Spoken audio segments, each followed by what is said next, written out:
Les vraies questions. Il y a de la déception dans le monde du hockey québécois. Ça fait quelques fois que ça se produit, mais on dirait que c'est de pire en pire. Donc là, on a invité pour Équipe Canada Junior, le tournoi qui se déroule durant les fêtes, on a invité au camp d'entraînement les joueurs choisis. Il n'y en a qu'un seul qui vient du hockey québécois, qui vient du Québec. Mario Cecchini, président de la Ligue de hockey junior maritime Québec. Bonjour, M. Cecchini. Bonjour, M. Dumont. Bon, est-ce que vous êtes déçu ou est-ce qu'on est habitué ou est-ce qu'on s'attend à ça? Puis est-ce qu'on y voit une affaire politique ou c'est juste qu'on n'a plus de bons joueurs? Beaucoup de points dans votre question. Oui, on est déçu. C'est évident qu'on est déçu. On aimerait voir nos joueurs rayonner de meilleure façon.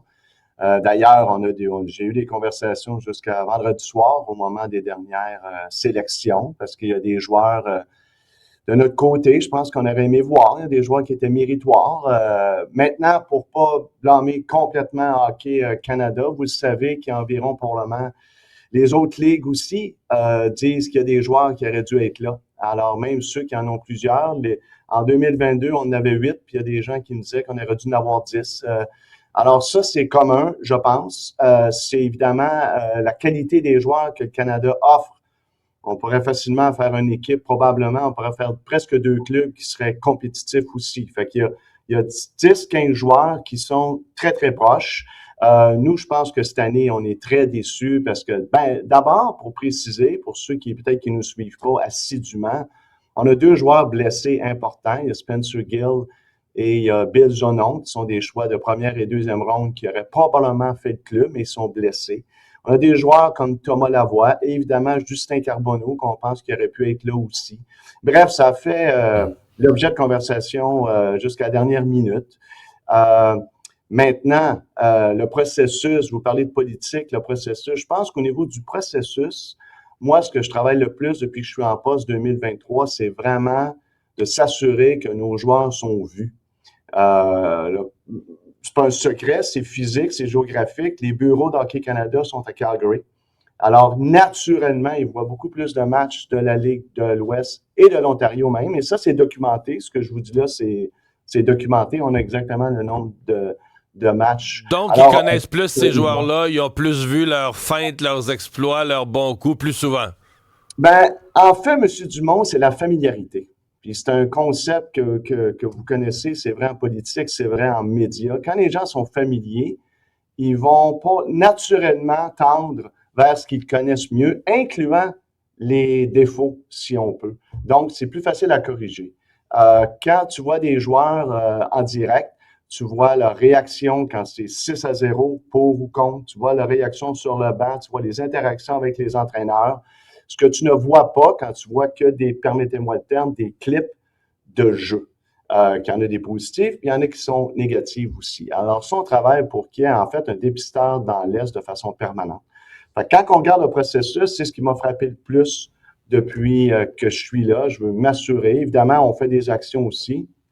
On a fait un match des espoirs à Sherbrooke pour les dépisteurs professionnels. On travaille en ce sens-là à valoriser. On a fait des associations avec des statistiques avancées aussi, avec des compagnies spécialisées là-dedans. Donc, c'est tous des éléments qu'on va amener dans le futur. Ça sera suffisant pour que la LHJMQ se démarque justement ailleurs dans le pays? Excusez-moi, j'ai pas saisi le début de votre question. Ce que vous avez dit là, les quelques points que vous avez mentionnés, est-ce que ce sera suffisant pour que la LHJMQ justement fasse sensation ailleurs dans le pays? Je pense que oui. Je pense que ça fait partie de l'équation. À votre question précise, est-ce que c'est suffisant? Probablement pas, parce que c'est un tout.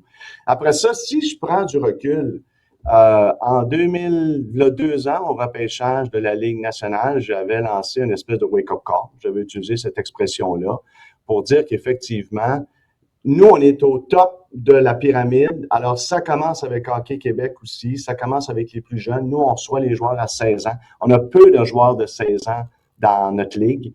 Est-ce qu'on a un moins bon... Est-ce que le système de développement s'est détérioré? Bantam, Midget, est-ce qu'il y a quelque chose qui est moins bon qu'avant? Je sais pas s'il est moins bon qu'avant. Ce que je sais, c'est que pendant 13 années, dans 2010 et 2023, vous me corrigerez, il y a eu baisse d'inscription, M. Dumont. Puis ça, je pense que c'est le plus important. On a déjà, il faut relativiser aussi, on a déjà le plus petit bassin de joueurs. faut se rappeler qu'en Ontario et dans l'Ouest, ils ont des bassins. L'Ouest, quand on inclut nos maritimes, évidemment, là, je parle des ligues, pas nécessairement du Québec, on a effectivement un bassin beaucoup plus petit, presque 2 fois plus petit que l'Ontario. Alors, il y a déjà là, en termes de relativité, un changement. Est-ce que nous, je pense qu'il y a un certain regard qui a été jeté sur le passé qu'on veut améliorer. Les changements que Hockey Québec a annoncés, là maintenant à peu près 1 mois, sont importants pour les jeunes de 14, 15, 16. Ils veulent faire un élite, ils veulent la traiter différemment. Alors ça, pour nous, c'est très important aussi. On va voir ce que ça va donner. C'est pas encore en place. Malheureusement, des changements de fond, vous le savez, c'est pas immédiat. Non, ça prend Alors, un certain temps. C'est sûr que quand on met moins de joueurs dans l'entonnoir comme on a fait pendant 13 ans, on perd de la qualité, c'est clair, puis on perd des pourcentages. Est-ce que la langue peut être un facteur? Parce qu'on a déjà entendu ça, que si tu veux créer, là, toi, tu montes une équipe là, pour gagner sur une courte période là, d'une semaine, 10 jours. Ben, tu sais, si tu mets tous des joueurs anglophones, ils vont s'entendre mieux, il va se développer une meilleure chimie. Si tu fous une couple de francophones, ils vont se parler entre eux, les autres comprennent pas. Tu mets du trouble pour rien dans le vestiaire. Ça existe encore, cette histoire-là, ou c'est complètement de la légende urbaine? C'est une très grande question, M. Dumont. Oui. Sensible un peu, hein? En fait, j'ai envie de vous répondre au sens large, mais vous allez très bien comprendre ma question. Je pense que ce que vous dites, c'est pas les gens de Hockey Canada qui sont comme ça. C'est dans toutes les sphères de business que j'ai travaillé. Moi, je m'appelle Cicchini. Je m'appelle pas Tremblay. Puis mon anglais, il est pas pire. Ça m'arrivait des fois d'être assis autour d'une table, puis les gens oublient que je venais du Québec. Puis là, les conversations partent sur le Québec. Oui, j'ai entendu des horreurs par des très bonnes personnes. Puis là, sans prendre un mot très sensible au Québec, est-ce que c'est systémique? Est-ce que c'est quelque part en dedans normal? Probablement. J'ai assisté, les gens savent peut-être, j'ai travaillé longtemps en radio et en télé. Les gens... quand tu es assis à Toronto, puis les gens parlent des meilleures stations de radio au pays, à un moment donné, ils m'aperçoivent au bout de la table après une demi-heure, puis ils disent « Ah oui, c'est vrai, il y a Montréal aussi. » Alors, ce que je vous dis là ne vous surprend pas. C'est vrai dans tous les domaines. N'importe qui a travaillé, qui s'est retrouvé au Canada anglais à être le seul Québécois autour d'une table, il a entendu ce genre de choses. Fait que ça peut être vrai dans le hockey aussi, même inconsciemment. Exactement. Je pense que c'est... Malheureusement, je dirais normal, pas dans le sens d'acceptable, mais normal dans le sens que c'est la norme. Ça va arriver, ça. Maintenant, est-ce que c'est une excuse? Là, je vais être très clair avec tout le monde. C'est pas une excuse du tout. J'accepte pas ça comme excuse. Et je sais que les gens de hockey à Canada, en particulier, moi, je leur parle à chaque semaine. Il y a des efforts qui sont faits.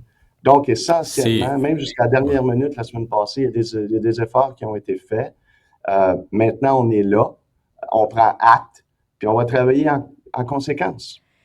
Maintenant, le joueur qui a été choisi, là, Caleb Desnoyers, qu'est-ce qu'il y a d'exceptionnel pour qu'il ait été sélectionné? Il est vraiment bon, lui. Il est vraiment exceptionnel.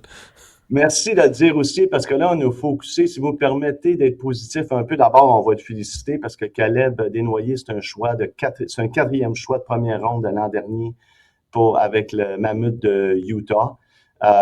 C'est vraiment un joueur, en langage hockey, on dit sur 200 pieds. C'est un joueur qui peut jouer dans le premier trio, c'est un joueur qui peut jouer 4e trio, il peut jouer défensivement, offensivement, un sens du hockey extraordinaire, il a des mains magiques, gros gabarit, intelligent, travaille très bien. Alors, il y a probablement toutes les qualités requises. Puis vous me donnez l'occasion de dire aussi, par contre, au niveau de notre ligue, nous, quand on regarde ça, le hockey s'est internationalisé, la LHJMQ aussi. Je veux quand même mentionner ce matin qu'on a 11 de nos joueurs qui se retrouvent au championnat mondial dans les autres pays. Dans d'autres pays, oui. Effectivement. Alors, on en a plus dans les autres pays, à bien des égards, qu'on en a pour le Canada cette année. Dernière question, une petite vite, parce que si le PQ est élu, là, je lisais les plans de Paul Saint-Pierre Plamondon veut créer une équipe ou des équipes dans chaque sport, mais des équipes québécoises. Elle va être parlable pour ça s'il est élu puis vous demande une rencontre pour créer une équipe junior du Québec, là? J'ai jamais refusé de rencontre, M. Dumont, qui se valent constructive, alors je vais l'accepter certainement. Maintenant, là, on rentre dans une autre catégorie d'enjeux, mais si ça devient la norme, on verra. OK. Mario Cecchini, merci. Au Au revoir. plaisir.